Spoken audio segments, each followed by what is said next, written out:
The moment I saw the scaffolding wrapped around my building, I knew something was wrong. But I didn't know yet that my own family had already buried me alive inside a deal I never agreed to. I just stood there on the sidewalk in downtown Brooklyn, suitcase still in my hand, jet lag clinging to my bones from Berlin, staring up at the place that used to be mine. My chest tightened. Not metaphorically. Literally, like my lungs were trying to process something my brain refused to accept. The building looked gutted, exposed, violated. Metal bars crisscrossed the facade like a cage. Dust floated in the air. There was a dumpster out front filled with broken drywall, chunks of wood, pieces of someone's life. And I already knew, deep down, that some of it was mine. I dropped my suitcase and walked forward slowly, like if I moved too fast, the illusion might shatter and reveal something even worse. Hey, you can't just walk in there. A guy in a hard hat blocked my path, holding a tablet like it gave him authority over reality. I live here, I said automatically. He glanced at the screen. Unit 3C? He tapped. Paused. Then looked up at me with that polite, detached expression people use when they're about to ruin your day without feeling anything about it. 3C's under full renovation, new ownership. Demolition started yesterday. Your belongings were moved to storage. I blinked. New ownership? Yeah, he said, already losing interest. Everything's been cleared legally. Legally. That word echoed like a gunshot. My phone buzzed. Mom, of course. I opened the message. Don't dramatize. We made a smart decision for the family. You can work anywhere. I read it once, twice, 3 times. Each time it felt less like a sentence and more like a slap. I hit call before I could think.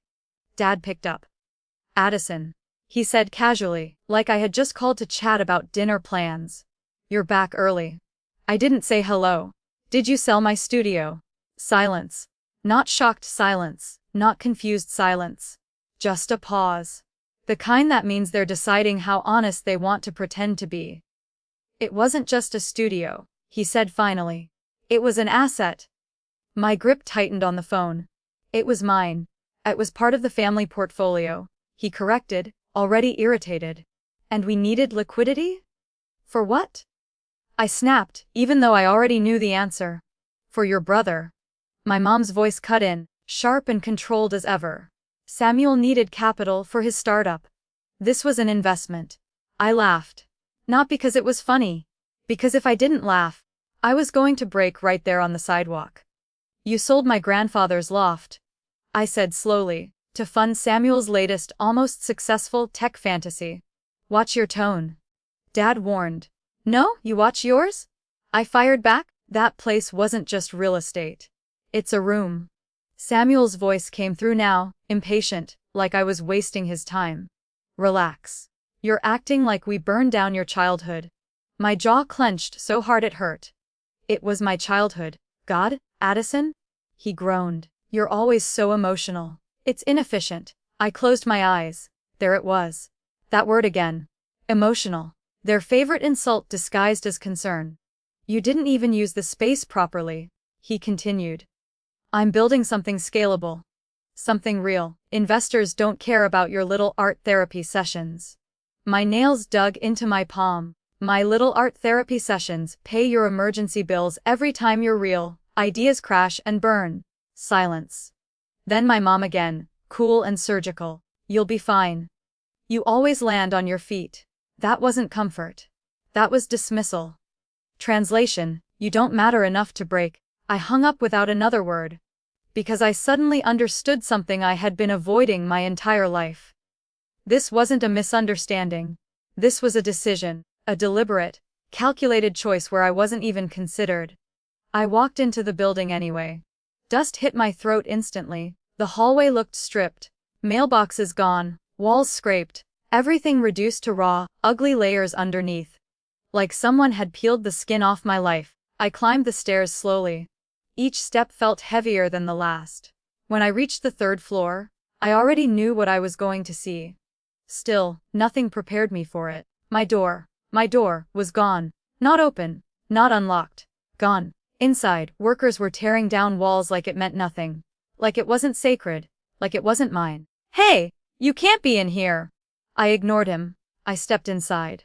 And for a second I couldn't breathe. The windows were still there, the same ones my grandfather used to chase sunlight through, but everything else was wrong. My canvases, gone. My paints, gone. The easel he built for me when I was 16, gone.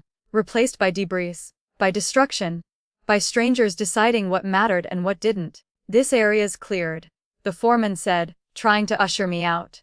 Everything was removed yesterday. Where? I asked, my voice barely holding together. Storage facility. You'd have gotten the details from the owners. Owners. I almost laughed again. Instead I nodded slowly. Walked out, and didn't stop walking until I hit the street. I stood there, surrounded by noise. Cars, voices, construction. But everything felt muted. Like I was underwater, like my entire life had just been rewritten without my permission. And the worst part? This wasn't new. This was just louder. Clearer. More permanent. Samuel was the golden child. The future. The investment. And I was the backup plan. The safety net. The one who cleaned up the messes and never asked for anything back, until now. My phone buzzed again. Mom, I didn't answer. Instead, I opened my contacts, scrolled, stopped at one name. Maya. Not a friend, not really. A lawyer I'd met through a gallery owner who once told me, if your life ever gets messy, call her before you cry. I pressed call. She picked up on the second ring. Tell me you're not calling for small talk, she said. I think my parents just sold my property, I said. Pause. Then her tone changed instantly, sharp, focused. Dangerous. Send me everything? She said. And don't speak to them again until I tell you to. I exhaled slowly. For the first time since I stepped out of that taxi, I felt something other than shock. Not relief. Not yet. But something close. Because if my family thought they had already won, they had no idea what they actually sold. And more importantly, what they didn't. When Maya said, there's a problem with the sale, I didn't feel relief. I felt something colder. Because in my life, problems didn't fix things. They exposed them. And whatever my parents had done, I could already tell it was bigger than just selling my studio. I was sitting across from her in a glass office in Manhattan, still wearing the same hoodie from the flight, my hair tied up like I hadn't fully landed back in my own life yet. She had my documents spread out in front of her like pieces of a crime scene. Emails, property papers, screenshots of texts I didn't even realize I'd been saving like evidence. She didn't rush. Didn't comfort me. Didn't say, it's going to be okay. She just read. And the silence in that room. It was louder than anything my parents had said to me. Finally, she leaned back in her chair and tapped one page with her pen. They didn't sell your studio, she said. I blinked. What? They sold something? She clarified. Just not what they think they sold. My heart started beating faster. Okay, you're gonna have to explain that like I'm 5. Because right now my entire life is in a dumpster. She gave a small, almost amused exhale. Your grandfather was smarter than your parents. That didn't surprise me. What did he do? I asked. She turned the document toward me. Split ownership. I frowned. Meaning the building structure, the shell, the outer property, can be sold, but the interior rights. She tapped again. The actual studio build-out, the design, the airspace inside Unit 3C. That belongs to you. I stared at her. My brain lagged behind the words. So they didn't sell my studio. They sold the idea of your studio, she said bluntly. Legally, the valuable part is still yours. A strange, unfamiliar feeling started spreading in my chest. Not happiness. Not yet, but something sharp, something powerful. Wet. I said slowly. Then why are they demolishing it? Her expression darkened slightly. Because they either didn't read the contract, or they assumed you wouldn't fight back. That landed harder than anything else. Because that part was true. I had spent my entire life being the one who didn't fight back. I swallowed. Okay, I said. So what do we do? Maya didn't hesitate. We stop them. Simple. Clean. Terrifying. She slid another document toward me. And then we deal with this. I looked down, and my stomach dropped. My signature, on the sale agreement. Except, it wasn't mine. Not really. It looked like mine at a glance, but the longer I stared at it, the more wrong it felt, like someone had practiced being me. "What the hell is this?" I whispered. "Forgery," Maya said flatly. The word echoed in my skull. Forgery. My parents hadn't just gone behind my back. They had become me. Signed my name, erased my consent. And then, there was the letter attached. I started reading it. Halfway through, I wished I hadn't. "She has a history of emotional instability." My throat tightened. "Poor financial judgment." My hands started shaking. "Requires family oversight for major decisions." I dropped the paper like it burned. "They turned me into a liability," I said, my voice hollow. Maya didn't soften it. "Yes," she said, "they did. Not a daughter, not a person, a problem, something to manage, something to override, something disposable." I laughed again, but this time it cracked halfway through. "This is insane," I said. "This is actually insane." Maya leaned forward slightly. "No," she said calmly. "This is intentional." That word hit different. Because insanity implies chaos. But this was planned, calculated, strategic. They didn't just want my studio. They needed a version of me that couldn't fight back.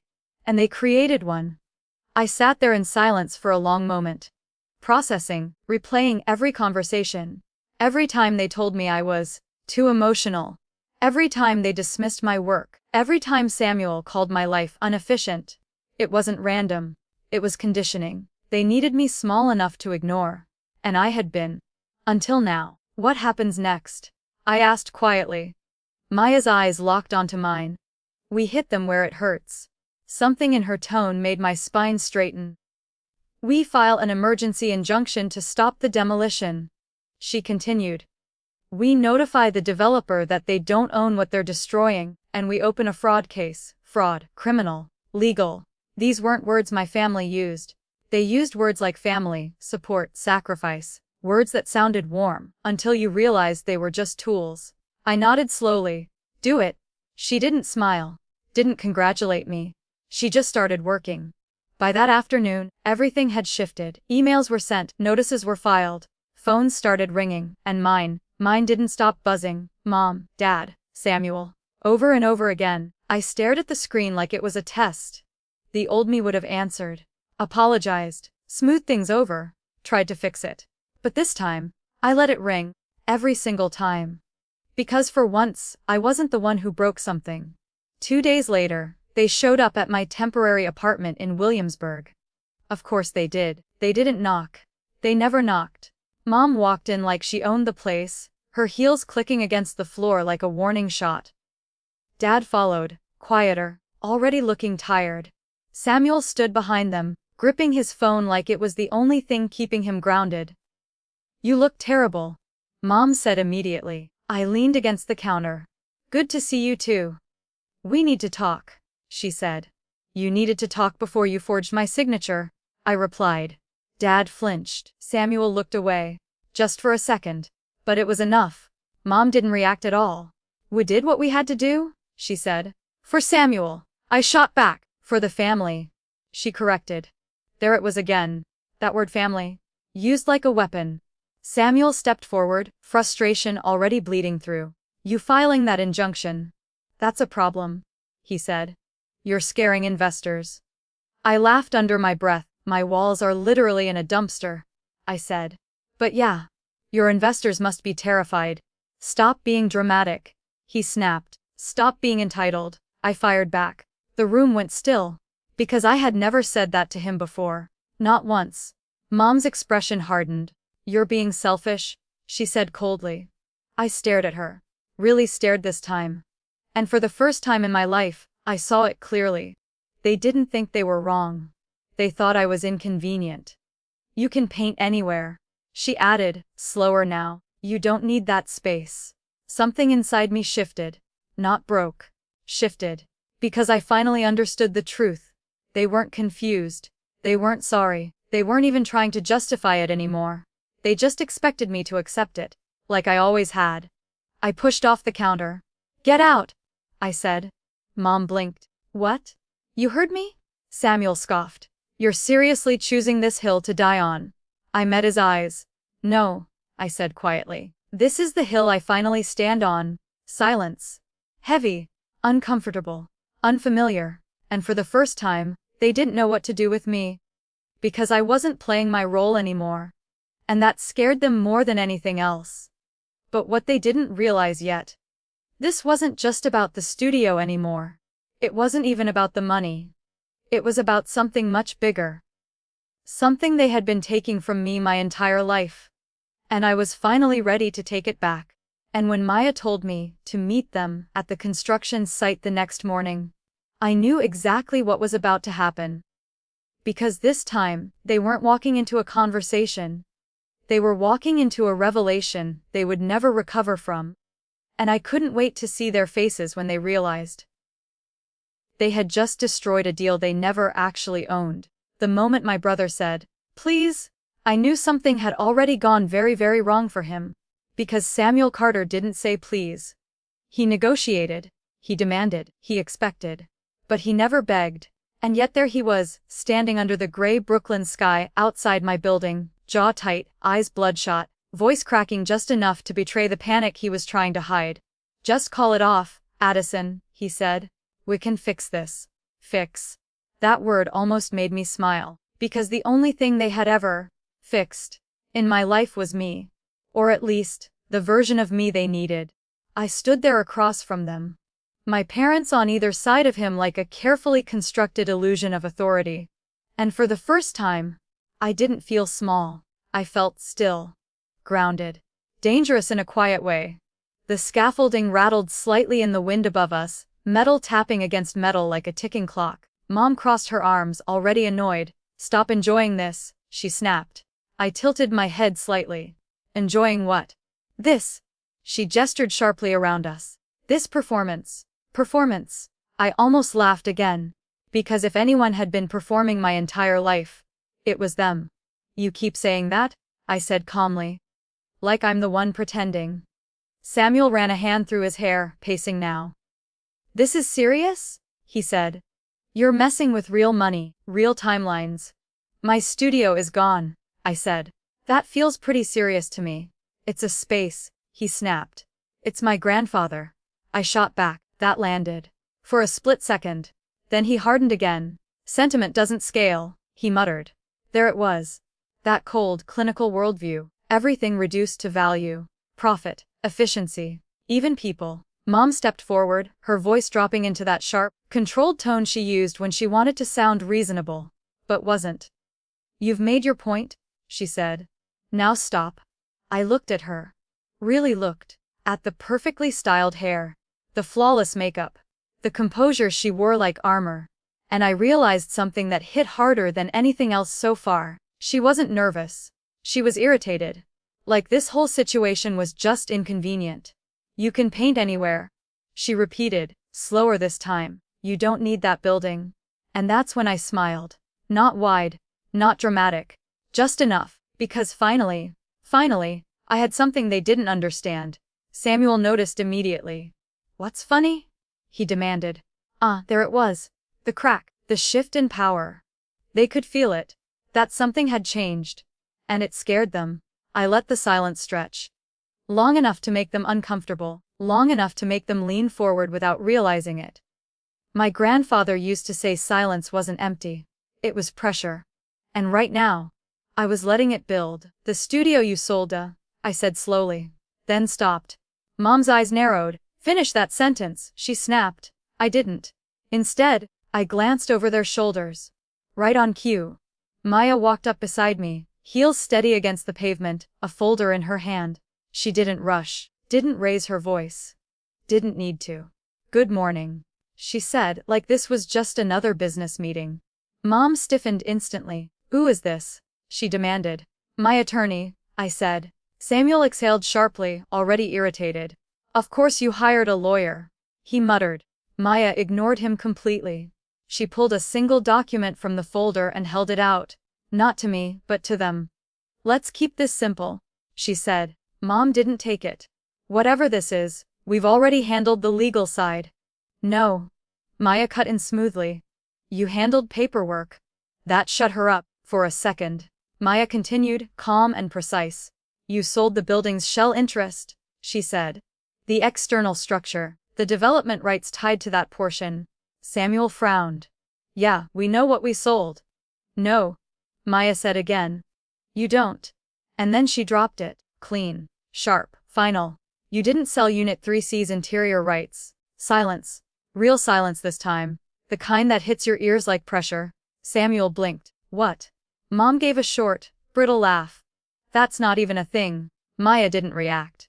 It is, she said. And it belongs solely to Addison. Dad finally spoke, his voice quieter than I'd ever heard it. What does that mean? Maya turned slightly toward him. It means the actual studio. The build-out, the design, the internal space, was never yours to sell. I watched it happen, watched the realization crawl across their faces. Slow, painful, incomplete at first. Then, all at once, Samuel's color drained. No, he said immediately. That's not right. It is, Maya replied. We had legal counsel. And they either missed it, she said, or you didn't disclose full ownership structure. Mom's composure cracked just slightly. You're twisting things, she snapped. We sold the property. You sold what you thought was the property. Maya corrected. There's a difference. Samuel stepped forward now, agitation turning into something closer to fear. So what does that mean for the deal? Maya didn't sugarcoat it. It means your buyer doesn't own what they're currently demolishing. The wind picked up, rattling the scaffolding again. For a second, nobody spoke. Then Dad whispered, almost to himself. Oh my God. Mom turned on him instantly. Don't start, she hissed. But Samuel was unraveling. They already started construction, he said, running his hands through his hair again. They already. Which exposes them to liability, Maya said. Liability, he repeated. For destruction of property they don't own, she said calmly. That's when it hit him. Fully. Completely. Like a punch he couldn't dodge. His startup. His investors. His runway. All of it. Built on a deal that was now collapsing in real time. This is insane, he said, voice rising. Addison. Fix this. I didn't move. Didn't react. Didn't rescue him. For the first time in my life, I let him sit in the consequences of something I didn't cause. Fix it, he repeated, louder now. Call them. Tell them it's fine. Tell them you approve. Approve what? I asked quietly. He froze. That you sold something you didn't own. I continued. Or that you forged my signature to make it happen. Mom snapped. You're doing this on purpose? She shouted. You're trying to punish us? I looked at her. And something inside me finally settled into place. No, I said, I'm just not saving you anymore. That hit harder than anything else. Because that had always been my role. The fixer. The stabilizer. The quiet support system. And without that, they didn't know how to function. Samuel stepped closer, desperation bleeding through now. You owe me, he said. That word. Oh, I almost smiled again. No, I said softly. I don't. Mom pointed a finger at me, shaking now with anger. You're selfish, she spat. You're ruining your brother. I held her gaze, completely steady. You already tried to ruin me, I said. Silence. Heavy. Unavoidable. The construction workers nearby had slowed down. Watching. Listening. Because even strangers could feel it now. This wasn't just a family argument. This was something breaking. Publicly. Irreversibly. Maya stepped forward slightly. From this point on, she said, all communication goes through my office. Mom laughed sharply. You think this is over? Maya met her eyes. No, she said calmly. I think this is just getting started. And that's when I realized something terrifying. This wasn't just about stopping the demolition anymore. This wasn't just about proving ownership. This was about everything they had done. The forgery. The lies. The attempt to erase me completely. And for the first time, they weren't in control of the narrative. I was. But what they didn't know yet. What Samuel didn't understand as he stood there, watching his empire crack, was that the damage had already spread further than he could fix. Because while he was busy begging me to save his future, something else had already started collapsing behind the scenes. Something much bigger than just a deal, and by the time he found out, it was going to be too late.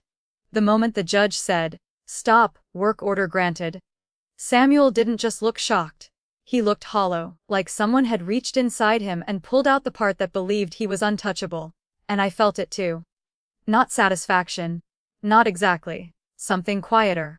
Heavier. Like the truth had finally stepped into the room. And no one could pretend anymore. The courthouse in downtown Brooklyn smelled like old paper and tension. I sat at the front beside Maya, hands folded in my lap, spine straight, heart beating slow and controlled.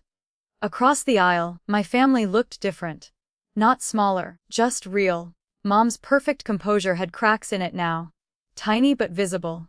Her lips were pressed too tight, her eyes flicking around like she was searching for control she couldn't quite grab anymore.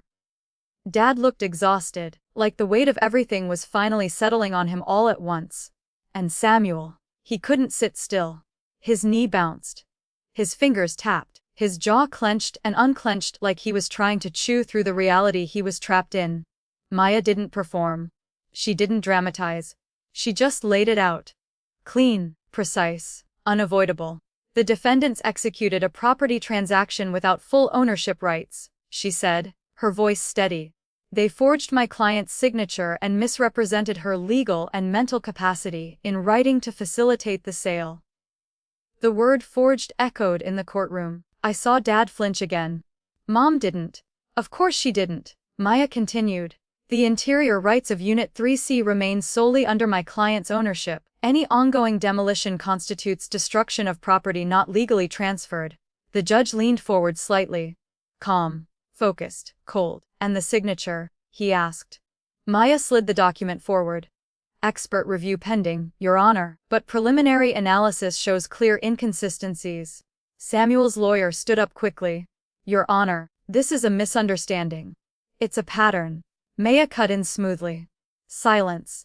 The judge looked down at the documents again, then back up, and in that moment, everything slowed. Because I knew before he even spoke.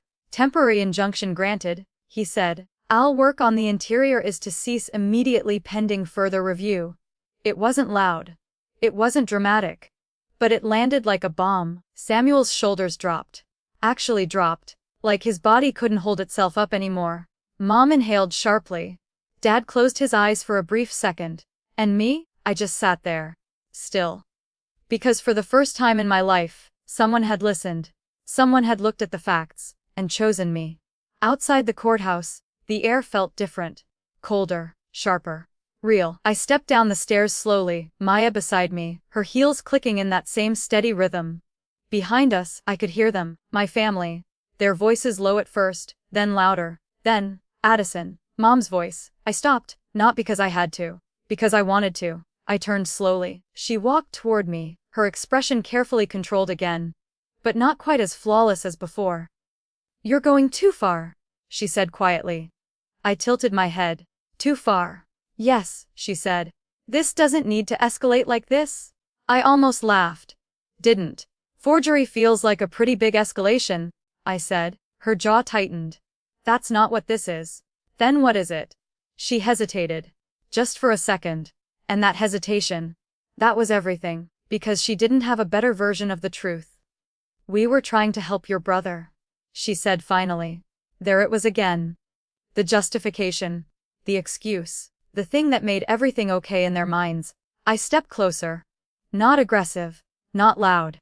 Just certain. You didn't help him, I said. You used me. That hit. Hard. Dad stepped forward slightly now. Addison, he started, his voice softer than I'd ever heard it. I looked at him. Really looked. And for the first time, I saw guilt. Actual guilt. Not irritation. Not dismissal. Guilt. We didn't understand the structure, he said, with thought. You didn't think. I cut in. You assumed. Silence. Samuel stepped in then, his composure completely gone now. This isn't just about you, he snapped. You're blowing up something bigger than you understand. I met his eyes. Calm. Unshaken. Then explain it to me, I said. He froze. Because he couldn't. Not without admitting the truth, that everything he built was sitting on top of something that was never his. This deal was closing, he said instead, frustration rising. I had investors lined up. I had projections. You had my property, I interrupted. I had an opportunity, he corrected. No, I said quietly. You had access. That shut him up. Because that was the real difference. He didn't build things. He leveraged them. And I had been one of those things. For years. Mom stepped forward again, her patience gone now. You're being dramatic. She snapped. This could have been handled privately. I stared at her, and something inside me just clicked. You didn't make it private, I said. You made it permanent. Her expression hardened. You're going to regret this. Maybe. But not in the way she meant. Maybe, I said. But at least it'll be my choice. That's when Samuel lost it. You're ruining everything? He shouted. People around us turned. Watched, listened. He didn't care. This was my shot! He continued. Do you have any idea what you've done? I held his gaze. Steady. Unmoved. Yes, I said. I stopped you. Silence. Heavy. Explosive. His chest rose and fell quickly. For a second, I thought he might say something else. Something worse. But instead, he just stared at me, like he didn't recognize me anymore. And maybe he didn't. Because the version of me he knew would have already apologized by now. Would have already tried to fix it. Would have already folded. But that version was gone. Maya stepped slightly forward. We're done here, she said calmly. And just like that, we were. I turned, started walking away. Didn't look back. Didn't need to. Because I could feel it. Everything had shifted, irreversibly, but what none of them realized yet, not even Maya, was that this wasn't the worst part for Samuel. Not even close. Because while he was busy trying to salvage the deal, something else had already started unraveling behind the scenes. Something tied to his startup. Something tied to the money. Something that didn't just threaten his business, but his entire reputation. And the moment that came to light, this situation would look like the easy part. The moment I saw Samuel's name trending on my phone, I knew the situation had officially crossed a line none of us could walk back from. Not family drama, not a private legal mess. Public, exposed, permanent. I was sitting in a small coffee shop in Soho, the kind with overpriced lattes and people pretending not to eavesdrop, when my phone started vibrating nonstop on the table. At first, I ignored it. I'd learned that silence was power. But then Maya's name flashed across the screen. I answered immediately. You need to see this? She said. No greeting, no build-up. Just that. My stomach dropped. What happened? Pause. Then, your brother's company is being investigated. Everything inside me went still. For what? Misrepresentation to investors, she said. And possibly fraud. The word hung there. Heavy, dangerous, familiar. I swallowed. That doesn't make sense, I said automatically. He just needed capital. That's why Addison, Maya cut in, her voice sharper now. He didn't just need capital. He needed credibility. And he used assets he didn't own to get it. The pieces clicked together so fast it made me dizzy. The rushed sale, the forged signature, the timing. This wasn't desperation. This was strategy. Bad strategy. Illegal strategy. I leaned back in my chair, staring at nothing. Oh my God, I whispered. Yeah, Maya said quietly. That's about right. I opened social media. And there it was, headline after headline. Speculation, threads. People dissecting his company, his pitch, his financials. And right in the middle of it, the deal, the property. My studio. They didn't know all the details. Not yet. But they knew enough. Enough to start asking questions. Enough to make investors nervous. Enough to crack the image Samuel had spent years building. My phone buzzed again. Samuel. Of course, I stared at it, for a long moment. Then I answered. He didn't say hello. What did you do? He demanded. I closed my eyes briefly. Me, I said. What did I do? Don't play dumb, he snapped. This whole thing. This investigation. It started after you filed that injunction. I exhaled slowly. That's not how investigations work, Samuel. You exposed the deal, he shot back. You exposed yourself, I said quietly. Silence. Then, you think you're innocent in this, he said, his voice lower now. Dangerous. You think you didn't just destroy everything I built. I opened my eyes, looked out the window at people walking by like nothing in the world had changed. I didn't build your company, I said. You did. That's not what I meant. I know, I said. That's the problem. Another pause.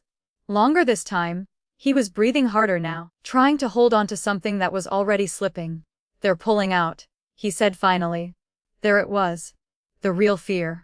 Investors, I asked. Yes, he snapped. Because of this mess. Because of you. I shook my head slowly. No, I said. Because of what you did. You don't understand how this works. No. I cut in. You don't understand how ownership works. That hit. I could feel it through the silence. You could fix this, he said suddenly. There it was again. That expectation. That entitlement. You could sign a statement. He continued quickly. Say you approved the sale. Say it was all a misunderstanding. That would stabilize everything. I almost smiled. Almost. You want me to lie for you? I said. I want you to help your family. There it was. The script. The same one they'd been using my entire life. I leaned forward slightly, my voice dropping. You already used me, I said. I'm not going to help you finish the job. His tone shifted instantly, from desperate to angry. You're unbelievable, he said. After everything we've done for you? I laughed. Actually laughed this time. Because that line had always worked before. Not anymore. What exactly have you done for me? I asked. He didn't answer. Because he couldn't. You took my space, I continued. You forged my name, you tried to make me legally incompetent just to get your deal done. That's not what. That's exactly what you did, I said. Silence. Then? You're going to regret this, he said, his voice cold now. There it was. The threat. I leaned back in my chair. No, I said calmly. You are. And I hung up. My hands were shaking now. Not from fear. From adrenaline. From the realization that everything was finally out in the open. No more pretending. No more minimizing. No more being the reasonable one. Maya called again a few minutes later. There's more, she said. Of course there was. There's always more, I muttered. The letter your parents submitted, she continued. The one describing you as unstable. My stomach tightened. What about it? It's being looked at as defamation, she said. Especially if it can be proven they knew it wasn't true. I blinked. Wait, so they're not just dealing with the property issue? No, she said. They're dealing with multiple potential legal claims now. Fraud. Forgery. Defamation. Each word hit like a separate toff. Each one heavier than the last. I ran a hand through my hair. This is spiraling, I said. No, Maya corrected. This is consequences. That word again. Consequences. Something my family had somehow avoided their entire lives. Until now. I stood up from the table, pacing slightly. What happens next? Now? She said. Now they panic. I almost smiled. Because she was right. I could already feel it. The shift. The loss of control. The unraveling. But there was something else too. Something I hadn't expected. Something I didn't quite know how to process yet. Guilt. Not because I had done anything wrong. But because this was my family. And no matter how much they had hurt me, watching them fall apart like this, it wasn't easy, it wasn't clean, it wasn't satisfying, it was complicated, messy, human. Maya must have heard it in my voice. Don't soften now, she said. I'm not, I replied quickly. But I hesitated. Just for a second. And that was enough for her to catch it. They made a choice, she said firmly. You're just responding to it. I nodded slowly. Even though she couldn't see me. I know. And I did. I really did. But knowing something, and feeling it, those were two very different things. I stepped outside the coffee shop, the cold air hitting my face like a reset. Cars passed. People laughed. Life moved on, like nothing had happened. Like everything hadn't just changed. I looked up at the sky, gray and heavy above the city, and for a moment, just a moment, I let myself feel it all. The anger, the betrayal, the loss, the strange, unfamiliar sense of power. Because this wasn't just about taking back my studio anymore. This was about taking back my voice. My identity. My right to exist without being used. And the truth was, I wasn't done yet. Because while Samuel's world was collapsing publicly, and my parents were scrambling to contain the damage, there was still one thing left unresolved. One final confrontation that hadn't happened yet. And when it did, it wasn't just going to change everything. It was going to force a choice, one that would define all of us. And I already knew. Not all of us were going to walk away from it the same. The moment my mother said, "We need to talk," alone, I knew this wasn't about fixing anything anymore. This was about control. And she was losing it. I was back at the temporary apartment in Williamsburg, sitting on the edge of a borrowed couch that still smelled like someone else's laundry detergent, when she walked in like she hadn't just helped burn down my life. No knock, no apology, just presence, heavy, familiar, suffocating. Dad didn't come this time, Samuel didn't either. That alone told me everything. This wasn't a family conversation. This was strategy. She closed the door behind her slowly, like she wanted to contain the moment. "Contain me. You've made your point?" she said, setting her bag down with precise control. I didn't stand. Didn't move. Didn't offer her anything. "Have I asked?" Her jaw tightened slightly. "Yes," she said. "This has gone far enough." I let out a quiet breath. "You forged my signature."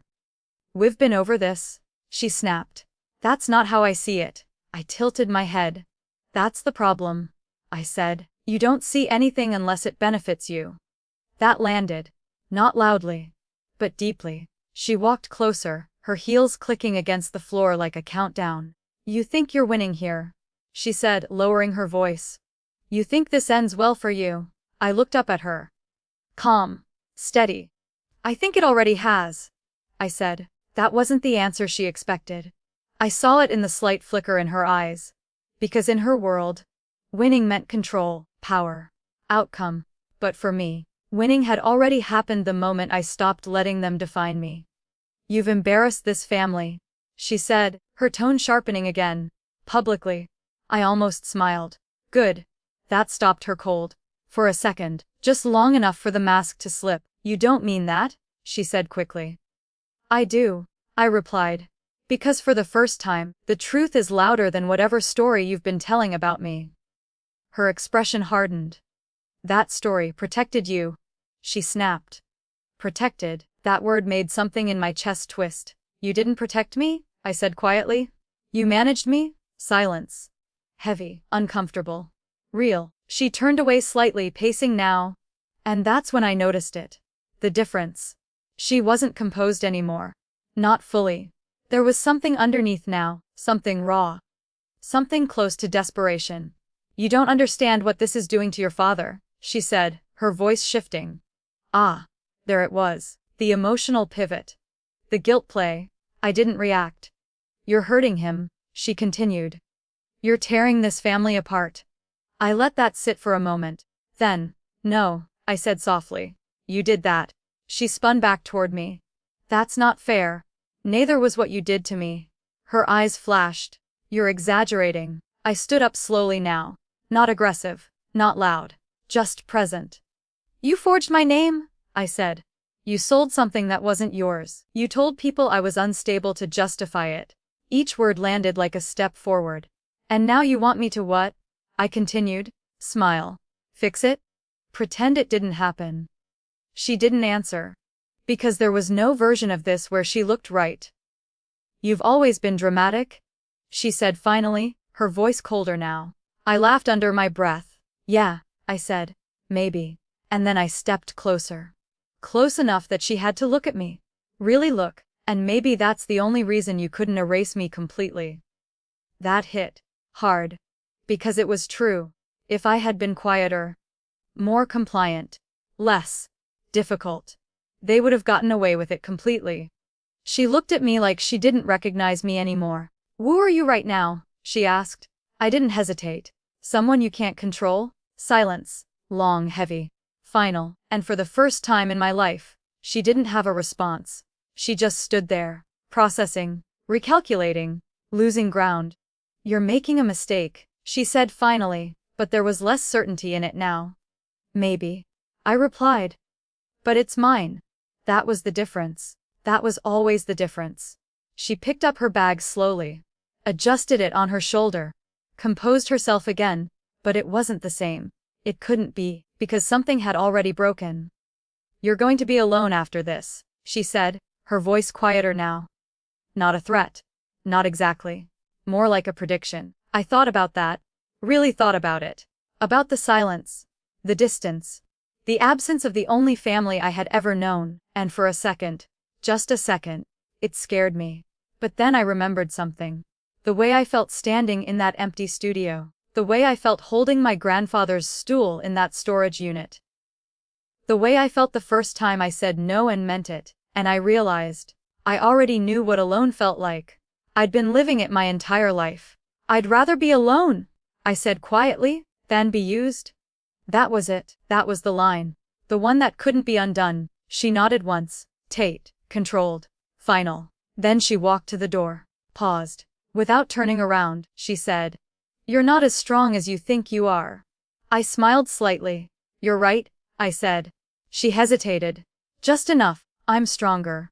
And then she left. The door clicked shut behind her, and the silence that followed.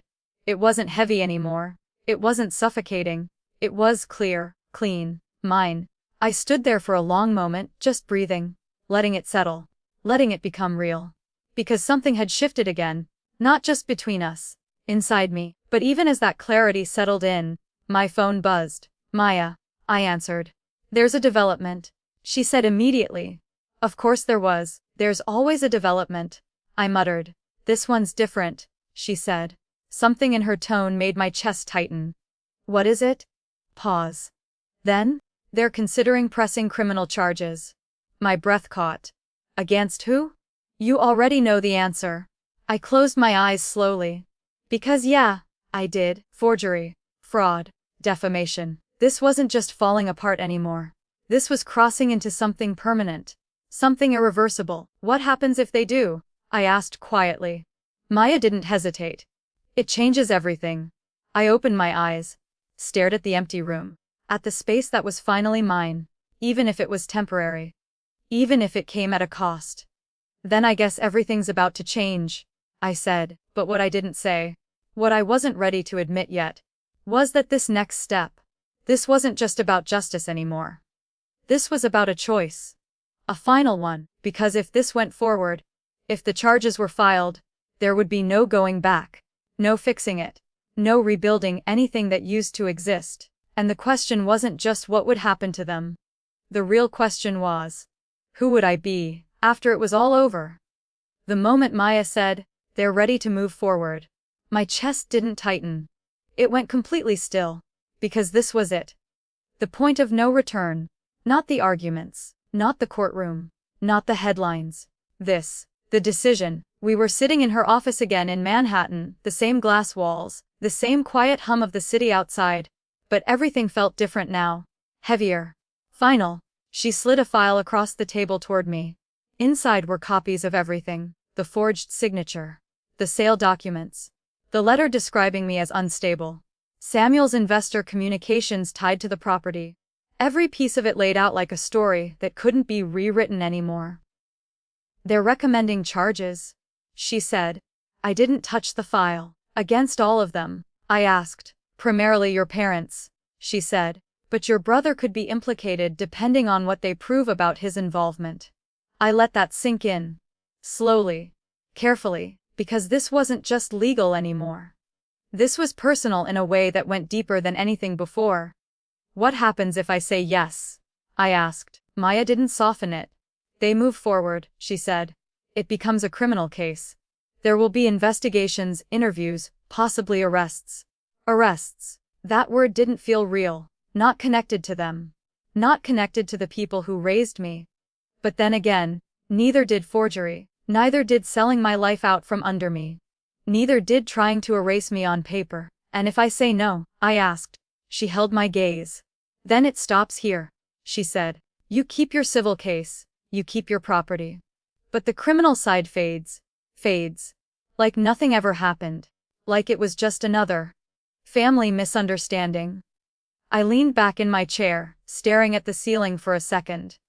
Trying to breathe through the weight of it. Because this wasn't simple. It should have been. They hurt me. They broke the law. There should be consequences.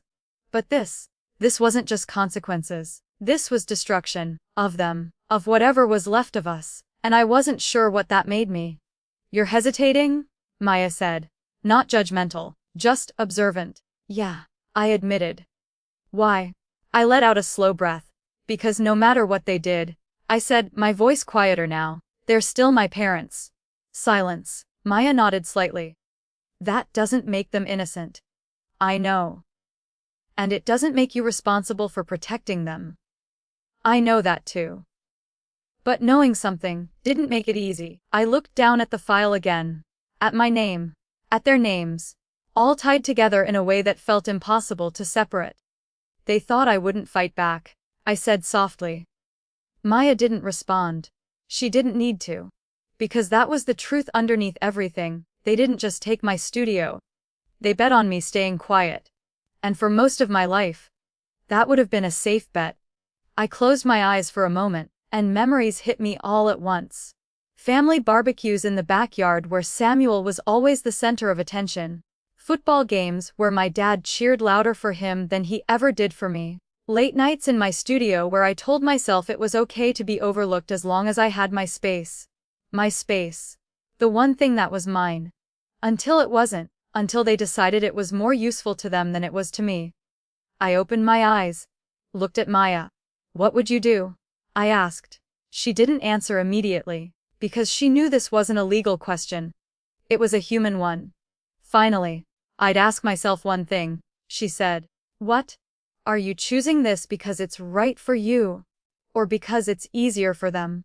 That landed deep, because those had always been the same thing in my life. What was easier for them? Was what I was expected to do. I sat there in silence, letting that question settle, letting it take shape. Because this wasn't about revenge.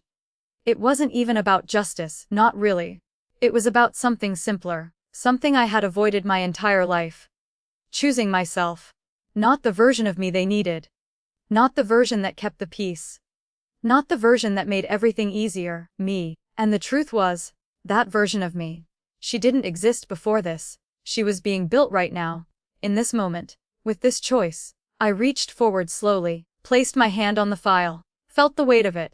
Not just paper, not just evidence, years, patterns, decisions, all leading here. Maya watched me carefully, waiting, not pushing, not guiding, just there. I took a breath, then another, and then, I need to see them, I said. Her expression didn't change, but I could tell she hadn't expected that. For what? She asked. I met her eyes. For the truth, I said. Because there was one thing left, one conversation that hadn't happened. Not really, not honestly. And before I made this decision, before I crossed that final line, I needed to hear it. From them, not excuses, not justifications, the truth. Maya nodded slowly. Okay, she said. But we do it on your terms. Of course we did. That was the whole point now. My terms, my choice, my voice. And as I stood up from that chair, file still sitting on the table, I felt it. That shift again. Bigger this time. Final. Because whatever happened next, whatever I decided after that conversation, there would be no going back. No undoing it. No rewriting it. And for the first time in my life, that didn't scare me. It grounded me. Because I wasn't walking into this as the same person who walked out of that studio. I wasn't the daughter they could dismiss. The sister they could use. The version of me that stayed quiet. I was something else now. Something they had never seen before. And the next time we stood face to face, it wouldn't be about what they took from me. It would be about what I decided to become without them. And I already knew. That conversation. It wasn't going to end the way they expected. The moment my father said, "We didn't think you'd fight this hard." Something inside me didn't break, it settled. Like a truth I had been circling my entire life had finally landed exactly where it belonged. We met in a quiet conference room in Lower Manhattan. Neutral ground, no lawyers speaking, no interruptions, just us. For the first time in weeks it was silent, not the explosive kind, not the suffocating kind, just honest. My parents sat across from me, together, but not united, not like before. Mom looked composed, but it was thinner now, like glass stretched too tight. Dad looked older, not physically, but emotionally. Like the weight of everything had finally caught up to him. Samuel sat at the far end of the table. He hadn't said a word since I walked in. And that alone told me more than anything else. I took my seat slowly, folded my hands in front of me, looked at them, really looked, because this was it. No more performances, no more pretending, just truth. You wanted to talk, I said. Dad nodded, clearing his throat. He started, then stopped. Tried again. We didn't think you'd fight this hard. There it was. Not an apology. Not regret. Just surprise. I tilted my head slightly. Yeah, I said quietly. I figured that out. Silence. Mom leaned forward, her voice measured. This has gone too far, she said. I almost smiled. You keep saying that, I replied. Because it's true, she snapped. This didn't have to become this. I let out a slow breath. No, I said. It didn't. She blinked, caught off guard by the agreement. Because she expected resistance, not clarity. You could have asked me. I continued. You could have respected me. You could have told the truth. Each word landed heavier than the last. But you didn't, I said. You made a decision for me, about me, without me. Dad looked down. Samuel shifted in his seat. Mom held my gaze, unflinching, because that's what she did. She didn't break. She pushed. You're acting like a victim, she said. And just like that, the room changed. Because that word told me everything. She still didn't see it, still didn't understand. Or maybe she did, and just refused to admit it. I leaned back slightly. Calm. No, I said. I'm acting like someone who finally stopped being one. Silence. Heavy, final. Samuel let out a breath, rubbing his face. This is pointless, he muttered. What do you want, Addison? There it was. The real question. Not about feelings, not about family. Outcome. Control. Resolution. I looked at him. Really looked. At the cracks in his confidence. At the fear sitting just under the surface. At the version of him that had always assumed the world would bend in his favor. Now realizing it wouldn't. I wanted the truth, I said. He frowned. You have it. I shook my head slightly. No, I said. I have facts. I don't have honesty. That hit. Because facts could be argued, twisted, explained away, but honesty, that required something none of them had given me yet. Dad spoke first. We made a mistake, he said quietly. I looked at him, waited. But he stopped there. A mistake. Small word, safe word, not enough. Mom jumped in immediately. We did what we thought was best, she said. There it was again, justification, repackaged, refined, unchanged. Samuel leaned forward now, frustration creeping back in. This is going in circles, he said. Just tell us what you want. I held his gaze. And for a moment, I thought about everything. My grandfather. The years of being overlooked, used, dismissed. The lawsuit. The investigation. The possibility of charges. All of it. And I realized something that surprised even me. This was never about revenge. It was never about destroying them. It was about something much simpler. Something they had never given me. Respect.